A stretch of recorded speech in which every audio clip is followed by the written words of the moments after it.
அது loan கவுஸ், own கவுஸ் கிடையாது. பார்த்தீங்களா? எல்லாம் என்ன சொல்கிறோம், கடன்காரான்ற பேர் எப்படி வந்துச்சு?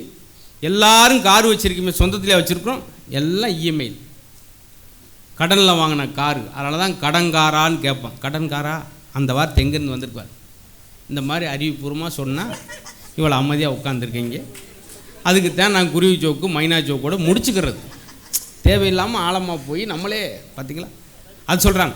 அதனால் இளைஞர்கள் வந்து அப்படி அதாவது பேசுவாங்க பயங்கரமாக. அந்த டிஷர்ட்டில் போட்டிருப்பேன், 5 போதும் அடி பணி போதும் இறைவன் ஒருவனுக்கேன்னு போட்டிருப்பேன். அங்கே டிராஃபிக் போலீஸ் நிற்கிற பார்த்து திரும்பி ரிவர்ஸில் இந்த பக்கம் ஓடிடுவான். ஏன் அடி பணியாக போய் பார்த்துட்டு வசனம் மட்டும்தான். பார்த்தீங்களா? இந்த மாதிரி தான் இருக்குது. யதார்த்தத்துக்கு இல்லை சார். அவங்க சொன்னேன்னா அதுபடி நடந்துக்கு சார். அவன் ரொம்ப படித்தவன் சார், பேச மாட்டேன். அப்புறம் படிக்கணும், ரொம்ப ஏதாவது விஷயத்த சொல்லணும்ல சார். நிறைய பேர் பேச்சு அப்படி தான்.